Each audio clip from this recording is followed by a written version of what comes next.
Hey, good morning, up and Adam. Yes, it is. It's Monday again. Where'd that weekend go, right? I had a good weekend. I mean, I spent time with my son and you might as well say both my sons, because my other son, Zach, has been in my life since he was 12 or 13, and he's been a regular fixture here when it comes hunting season and stuff. So we treat him just like family, which he is. And then my grandson, the little one, Wyatt. He's just a little golfer. He just started pre-K and he wanted to go with dad and sit on watch. And that's how we raise our kids, is teach them young to find the enjoyment in it, right? I also got some wood split and some more wood cut up. I'm a wood cutting something. But what are we going to talk about today? Well, I thought today we'd talk about Mark. I mean, you brought this up and we've talked about this not in depth, and only because I really haven't pursued that angle. And well, it's mobile and paying more, so stay tuned.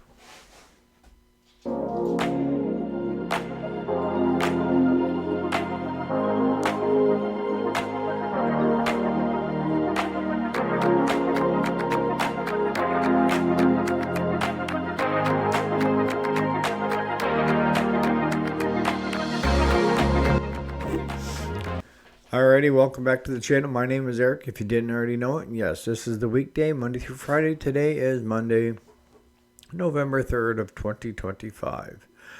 So let's get the worst one out of the way to start with. And that is, do I think that it's reasonable, or could it work, of having a system set up with my customers that if they're willing to pay more, I can get theirs in quicker? And personally, I would never touch that with a 10-foot pole. And let me explain. Some of you, it may work for you. But I try to look at how would I feel, okay? Now, if my machine is at a shop and I'm waiting for them to get a spring service on it, get it knocked out, I'm pretty liberal when it comes to, I don't push the shop. When they get it done, give me a call. But if I find out that my machine is being moved back to the line because others are willing to pay more to have theirs worked on, I go pick up my machine and say, all the power to you, because now you've told me that money is more valuable to you than having me as a customer. That's just my take. You guys in the comments that may be doing this, I may be looking at it the wrong way. Would I be willing to pay more to get mine in faster? Probably not, because I don't think that's good business sense. If you're doing a good quality work and you're knocking them out, it's my fault if I didn't get mine in soon enough.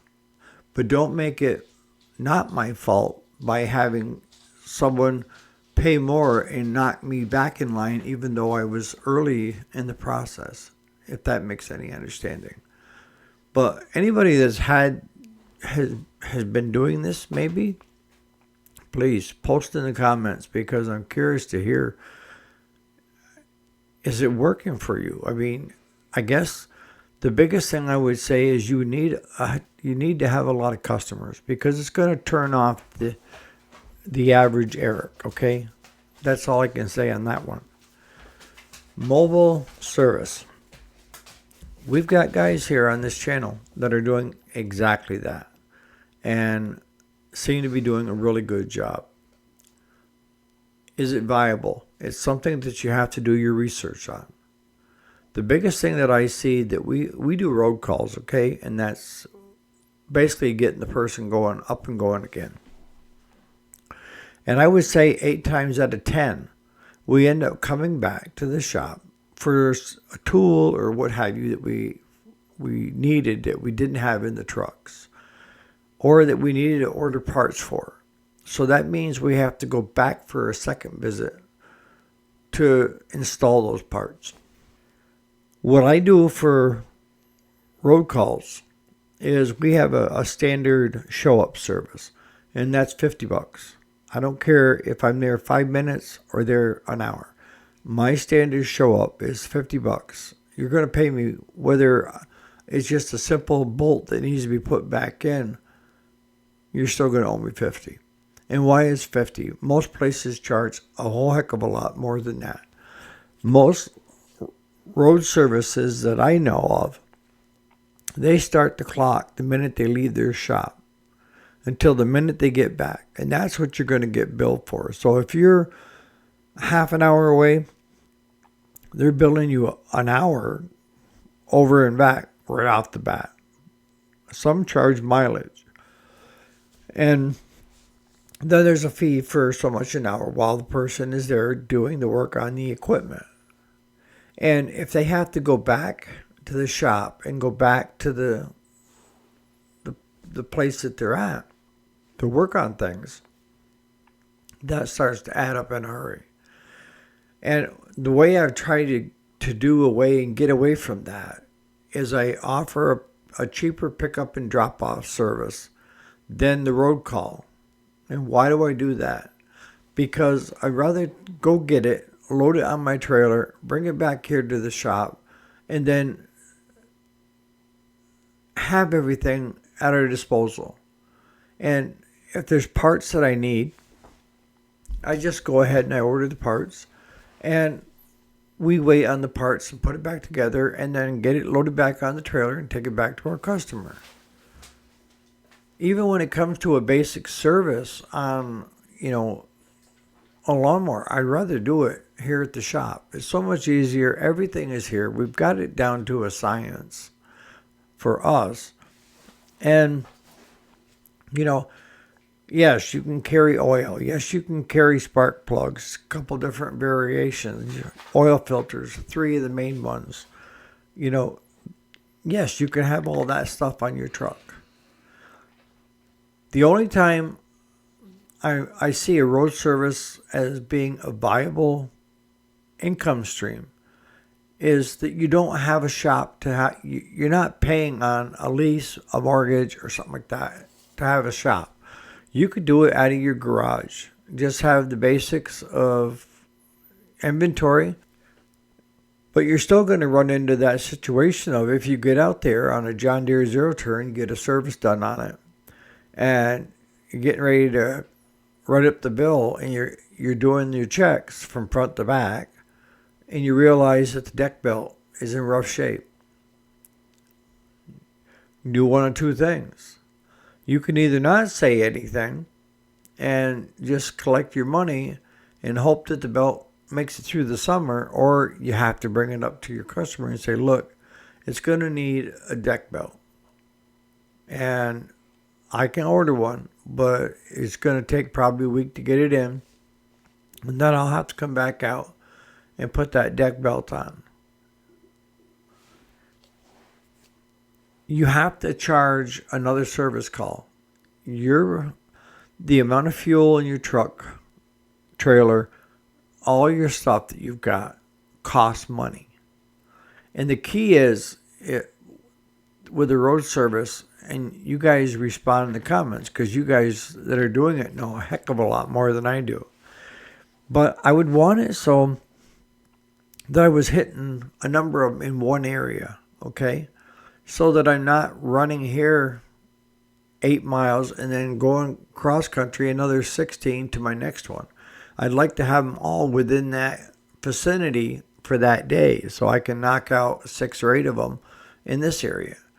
And you're going to say, well, getting that many customers is hard. No, it's not. It's no different than building a brick and mortar shop. If you think you're going to get onslaughted with customers right off the bat, I got news for you. It ain't happening. People, you are not a given. You are a nobody. And they don't know what your capabilities are and how you do business. Are you a good business person, a trustworthy one, or are you out to put the kabejesus to you? Same goes for a mobile service truck. Is you're not going to have a gazillion customers to start it off. you're going to have those particular customers that like the idea of it being done at the house because they know that when you leave, it's done, right? They don't need to have it dragged somewhere. And in my area, if you choose to go that route, you're going to pay a premium, okay? And that's anytime you run into where it makes it more convenient for you is going to cost you more. I'm telling you right now. If you want convenience, it's going to cost you. No different than going to a motel. And if you want room service, it's going to cost you. If you want any other add-on things to your motel, it's going to cost you. You guys in the comments, how are you doing it? How is it profitable? How long did it take you to build up customers, a good customer base? Of where are you in one area today and then maybe a different area tomorrow? And do you load your truck up with the 3 basic oil filters? Or do you find out ahead of time what's the model, make and model number of the person's lawnmower that you're going to look at? And then that way you know ahead of time, maybe you could look, do I have the deck and drive belt for that model already on the wall? And if so, you could throw it into the trailer, right? Just so you'd have it there so you wouldn't have to make another trip back. Those are all the things that I would be thinking. Some I know that just so they aren't worrying about it, they will get their services lined up weeks ahead of time, all right? And they will go ahead and they will order a drive and a deck belt for that machine and they will put it on. Brand new. Whether it needs it or it doesn't need it, it's going on, and that way the one doing the road calls hasn't got to worry about it. Again, you're paying a premium and you're going to get premium service most often. One way that I have seen it work is like the local John Deere dealership. They floor plan, they've got a service department, they've got like 6 bays for mechanics to get stuff in and get stuff out when it concerns lawn and garden and compacts. Okay? And they decided to do an adjunct of a mobile repair service, a mobile unit. And why did they do that? Because they had to hire another employee on or take one of the mechanics out of the shop and put them into a truck. So they have to supply a truck and a trailer. Well, they already had the truck and trailer with their logos and contact information already on them, right? So they didn't have to step out and buy that. If they pull a mechanic from the shop, they're going to lose a little bit of shop hours of getting stuff in, but maybe the 5 that are left can still do the work of the 6. It just takes them a little longer, right? What they were thinking is they wanted the best of both worlds, and that is the customers that can bring it to the shop or have it picked up, and also the customers that want you to come to them and do a service. And I can tell you, like I said before, that you're going to pay a premium to have the road service. And it's convenience. And anytime you come into convenience, it's going to cost you more. Now, what they tend to do is they will get a saturated area, okay? And they're going to go this direction today, that mechanic is. And what he's doing while he's there is he's doing a front to back on that machine. And he's writing down anything that it needs that he doesn't have. He goes ahead and does a service on it. And then he goes to his next one. This could be half a mile away. And does the same thing. And if he's got 8 in that area, by the time he hits 7, he's already made a call back to the dealership.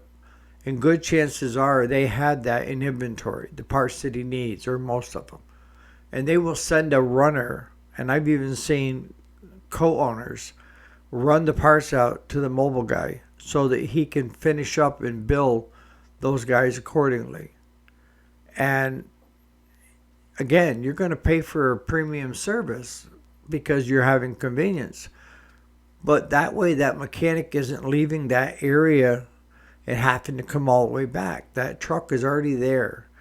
And that runner runs out all the parts that the guy lacked when he was there, whether it's a deck belt, drive belt, what have you.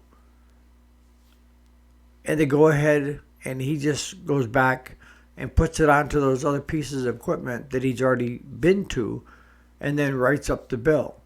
Or goes back to the shop and the service manager writes the whole bill up and submits it to the owner of the writing machine or zero turn or what have you. That way seems to work because they want not just a certain segment of customers, they want all the customers. You have to be well established and enough people, enough employees to be able to do this, to add the adjunct onto it. But I do know that, they already had a reputation of being good business people, good seller, helping the community. So, it wasn't that much of a leap for them to add on a bunch more customers to the mobile service. They were already a given. So if you're just starting out, whether it's a brick and mortar or whether it's a mobile service, understand that you're going to have to build customers unless you already have a reputation for a stellar shop and you're just doing an adjunct to the mobile. Business is business no matter how you look at it. If you treat your customers, your employees, and the community right, they will treat you right. And if you're doing a stellar job and you're a stand-up guy or gal in this field, the community will rally behind you. They will. If you're out there to the almighty dollar and you're willing to take shortcuts or over deliver per se, putting on a lot of things that the customer didn't need, yeah, I don't know. Maybe I do business wrong. You guys tell me. So on that note, you guys have a great Monday. I know it's not going to be a long video because I don't know enough on the topic because we don't do it. And then we don't do it for a reason because we actually lose more by being on the road than we do at the shop. And what do I mean by that? I mean, if I'm not there answering the phone, good chances are that customer is not going to leave a message. If that customer is calling to see if I had that belt in inventory and I don't answer the phone, the answer machine does, they will not leave a message. And a lot of people are turned off by that, that they want to talk to a human being, to me. And I've told Claude that we lose a lot of work by not being at the shop where we can answer the phone and talk with new customers that are in the area that are calling to see about whether to trust us or not, basically. And if you get an answering machine, it doesn't say a whole lot for your business, does it?